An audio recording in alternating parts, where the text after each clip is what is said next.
Have you ever noticed how certain plants carry an energy that feels heavy, unsettling, even dangerous? For thousands of years, different cultures have warned us about specific plants that don't just bring misfortune but also attract unseen forces, ghosts, witchcraft, and ruin.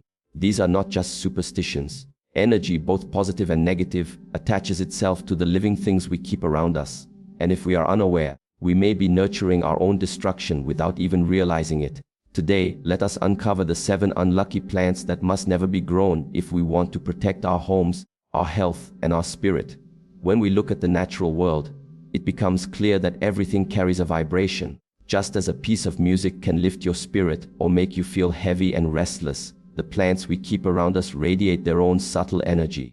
This is why in every culture, in every tradition, plants are not just seen as decoration. They are considered living presences that can either nourish the human heart or disturb it. If you take the time to sit quietly near a tree, you will feel calmness entering you. If you sit near a plant that carries disturbing energy, you may feel unsettled without even knowing why. This is not imagination. It is the silent language of nature communicating with us at a level deeper than words. Most people are unaware of this exchange because it happens beneath the surface of everyday awareness.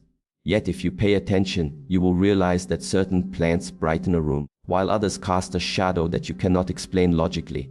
They influence the space, and in turn they influence you. Your sleep, your focus, even the way conversations flow in your home are shaped by these invisible vibrations. If energy is like water, then plants are the vessels that hold and release it into our environment. Some hold clear, fresh water that nourishes. Others, without our noticing, drip poison slowly into the space. The reason this matters so deeply is because our environment is the mirror of our inner state. We like to believe that our mood, our success, or our clarity comes only from our effort. But if we surround ourselves with energies that are heavy, conflicting, and misaligned, we will find ourselves struggling without knowing why. It becomes like swimming upstream, always fighting against a current that pushes us back. Certain plants act as anchors to that current.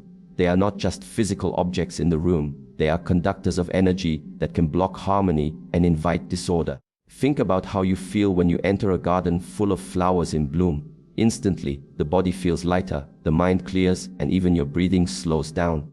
This is the uplifting effect of positive vibrations. Now imagine the opposite. Plants that radiate energy, which attracts disharmony, that connect with the unseen world in ways we do not intend.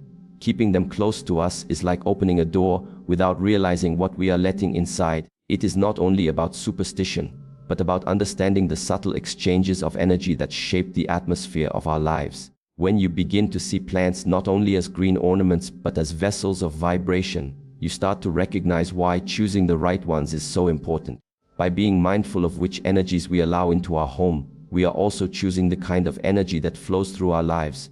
And if harmony, peace, and fortune are what we seek, then it becomes our responsibility to guard the environment that sustains them. When we speak about plants that attract ghostly energies, we are not speaking of fairy tales or stories meant to scare children. We are speaking of vibrations that exist in the unseen world, energies that can be sensed if one becomes quiet enough. Just as a gentle fragrance lingers in the air even when we cannot see it, certain plants carry a frequency that draws the presence of restless spirits. This is why, throughout history, people have been careful about what they choose to grow near their homes. Some plants are known to purify and protect, while others have been avoided because of their ability to disturb the balance between the seen and the unseen. You may have experienced moments where a room felt heavy for no apparent reason, or a sudden chill passed over you even though the air was still. These are small signals of energies that do not belong to the present moment but have found a way to enter. Plants that are linked with such disturbances act as beacons. They open a channel that attracts wandering forces, much like a light in the darkness draws insects. But unlike insects, these energies can influence the state of mind, the atmosphere of the home, and even the dreams that come to you at night. The question is not whether one believes in ghosts or not. The question is whether one recognizes that energy leaves impressions, and some impressions linger long after the event that created them has passed. Just as sacred plants can hold memory of prayer, unlucky plants can hold memory of pain, sorrow, or ritual. Keeping them close is like inviting those memories into your own life, even if you did not create them. And when these plants release their energy, it does not only touch the walls around you, it touches you directly. influencing your thoughts, your emotions, and your sense of peace. This is why in many traditions, the choice of plants was never casual. Monks, shamans, and spiritual practitioners were mindful of what could invite protection and what could invite disturbance. They understood that not every form of life is aligned with harmony. Some plants resonate at a frequency that unsettles, that pulls unseen forces closer, that creates a doorway rather than a shield. If you are not aware of this, you may think the source of your discomfort lies elsewhere, when in truth it has been quietly nurtured in your own living space. By becoming aware of which plants attract these ghostly energies, you give yourself the chance to protect the sanctuary of your home. It is not about fear, but about wisdom. Once you recognize that certain vibrations serve as an invitation for the restless, you understand why choosing carefully is an act of self-care. For when the space around you is free from such disturbances, your spirit can finally rest in clarity, and your home can become the place of peace it was always meant to be. Across centuries and across cultures, plants have not only been seen as sources of nourishment or beauty, but as tools of power. In the hands of those who seek to heal, certain plants have been used as medicine, as offerings, and as symbols of life itself. But in the hands of those who walk the darker paths, the same plants have been used in rituals meant to bind, to manipulate, or to invite unseen forces into this world. This is why the presence of certain plants in your home can create an energy that does not feel like your own. It is not only because of their natural vibration, but because of the weight of their history, centuries of association with witchcraft and hidden practices. What makes this especially important to understand is that energy is never neutral. A plant that has been tied to rituals of fear, control, or misfortune carries the echo of those intentions. Even if you yourself are unaware, the plant continues to act as a conduit. Imagine placing a mirror in your home that reflects not only your image, but also every shadow that has ever passed before it. In the same way, unlucky plants associated with darker practices reflect energies that do not serve harmony, but rather open the door to disturbance. This is not to say that the plants themselves are evil. Nature in its essence is pure. But human beings, through their intentions and rituals, imprint vibrations onto the natural world. Over time, this imprint becomes inseparable from the plant itself. And so, unknowingly, when someone chooses to grow these plants, they also bring in the residue of those past practices. That is why it has been taught again and again in ancient traditions that one must choose carefully what is allowed to grow in the space of one's dwelling. Consider the way sacred plants have been used. When burned, when prayed over, when offered in rituals of gratitude, they become vessels of protection and cleansing. Now imagine the opposite. Plants used in spells meant to confuse, to harm, or to summon. They too carry that energy forward. Their very presence acts as a reminder to forces unseen, a signal that the channel remains open. This is why, even if someone does not actively practice rituals, simply keeping these plants in close proximity can connect them to energies they never consciously invited. To ignore this is to overlook one of the most subtle but powerful truths, that our environment is not only physical but spiritual. Every object, every plant, every symbol carries intention, and intentions either build harmony or invite disorder. When we begin to recognize this, we see that the plants associated with witchcraft are not simply unlucky by chance, but by the accumulated weight of human use. Choosing to remove them is not an act of superstition, but an act of protection, an act of clarity, and an act of respect for the sacred space in which we live. Fortune is not only the result of hard work and determination, it is also the result of the energies we surround ourselves with. Many people do not realize that prosperity is not only about money or material wealth, it is about flow. When the energy of life moves freely, opportunities arise, health improves, relationships blossom, and the mind feels clear enough to recognize the right path forward.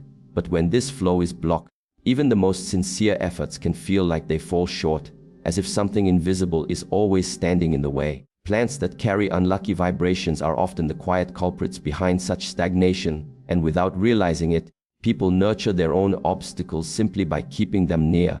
These plants, through their subtle energy, create an atmosphere that is heavy and resistant. Instead of supporting clarity, they create confusion. Instead of attracting prosperity, they repel it. Over time, this influence can show itself in many forms: projects that never quite succeed, relationships filled with unnecessary conflict, or a constant cycle of small setbacks that make life feel more difficult than it needs to be. These are not random coincidences. They are the reflection of energy that does not align with abundance. The reason this happens is simple. Just as uplifting plants carry vibrations that harmonize with growth and expansion, unlucky plants carry vibrations that contract and restrict. They pull the energy of a home inward, trapping it instead of letting it circulate. Imagine water that is meant to flow freely, but instead becomes stagnant in a blocked channel. Stagnant water breeds decay, and stagnant energy breeds misfortune. When such plants are kept in living spaces, they quietly block the channels through which blessings and fortune are meant to enter. In many traditions, this understanding has been passed down for generations. Farmers would avoid planting certain species near their homes, not only because of their physical properties, but because they were known to disrupt the flow of abundance. Families believed that these plants created a kind of invisible barrier, preventing prosperity from settling in. And while modern thinking often dismisses this as folklore, the truth is that the effects are still felt. We may use different words today: stress, negativity, imbalance, but the essence remains the same. The energy is misaligned, and so fortune cannot stay. It is important to realize that fortune is not something we chase, it is something we allow. It is the natural state of harmony when our inner world and outer world support one another. By removing unlucky plants and replacing them with those that uplift, we restore balance and open the way for prosperity to flow without resistance. This is not a matter of superstition but of wisdom, choosing to cultivate an environment that welcomes growth instead of blocking it. For when the space around you aligns with abundance, life itself begins to align with it as well. The human mind and spirit are deeply influenced by the environment in ways we often do not consciously notice. Every sound, every color, every living presence around us is constantly shaping our thoughts, our emotions, and the quality of our inner life. When certain plants with heavy or unlucky vibrations are present, they do not only affect the external energy of the home, they gradually influence the inner state of those who live within it. The impact is subtle at first, but over time it can create lasting patterns of thought and feeling that are difficult to escape. A home should be a place of refuge, where the mind can rest and the heart can feel light. But when unlucky plants disturb the vibration of the environment, they generate a tension that lingers in the background of daily life. You may notice more frequent arguments without clear reasons, a feeling of unease that comes and goes, or dreams that seem troubled and restless. These are not coincidences. They are signals that the spirit of the space is unsettled, and because we are connected to that space, we too become unsettled. The influence goes beyond mood. It reaches into the deeper layers of how we live and relate to others. When the energy of a plant invites confusion or fear, it shapes the way we interpret situations. Suddenly, challenges feel heavier than they are. Small misunderstandings grow into conflicts. Opportunities feel out of reach, not because they are truly distant, but because the clarity of perception has been clouded. In this way, unlucky plants create ripples that affect not only one person, but the harmony of entire families. Spiritually, the effect is even greater. Our spirit seeks balance, lightness, and connection.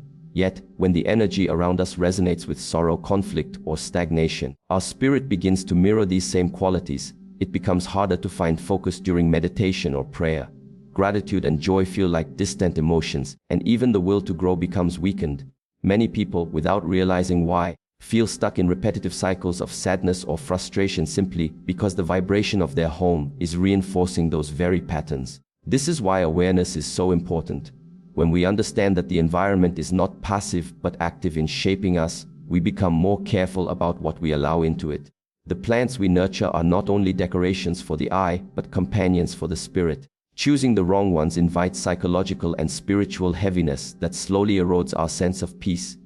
Choosing the right ones strengthens clarity, supports emotional harmony, and restores the connection between our inner and outer world. And so, if peace of mind, clarity of spirit, and harmony in relationships are what we seek, then it is necessary to remove the sources that disturb them. For only then can the space within us and around us return to balance. Wisdom is never about living in fear. It is about awareness and action. When we recognize that certain plants carry energies that disturb our space, the solution is not to become anxious or superstitious, but to take practical steps to restore balance. Protecting our environment is an act of responsibility, and with simple actions we can transform a space that feels heavy into one that nourishes clarity, peace, and abundance. The first step is recognition. To walk through your home with open eyes and an open heart, noticing which plants feel harmonious and which feel unsettling. Sometimes this recognition comes from observing patterns. Plants that seem to invite constant problems, or a room where you always feel drained rather than uplifted. The moment awareness is present, you already begin to shift the energy, because awareness itself is a light, and light reveals what is hidden. The second step is removal. This does not need to be done with anger or fear. Just as you would clear away clutter that no longer serves you, removing plants that disturb harmony should be approached with calmness and respect. Nature is not the enemy. The plant itself is not evil. It is simply carrying a vibration that does not belong in your home. By releasing it, you are choosing to close a door that was left open, a door through which unwanted energies entered. But removing alone is not enough. Nature dislikes emptiness, and energy flows to fill every space. What you take out must be replaced with something that uplifts. This is why cultures around the world have always kept protective and purifying plants nearby. Plants that invite harmony, bring freshness, and create a shield against negativity. When you welcome these into your home, you are not only decorating, you are aligning your space with energies that support health, wealth, and peace. The final step is cleansing. Just as you clean the body after walking through dirt, your environment also requires renewal. This can be done in many ways, through fresh air, through incense, through prayer, through intention. What matters most is the sincerity with which you clear away the old and invite in the new. Over time, these small acts create a sanctuary where the mind can settle, the body can rest, and the spirit can grow. When we take these steps, we move from unconscious living to conscious living. We stop allowing our space to be shaped by hidden forces and instead shape it with intention. In doing so, we protect not only our homes, but also the people we love and the path we walk in life. For the space we create around us is the space we carry within us, and when it is filled with harmony, everything else begins to fall into place.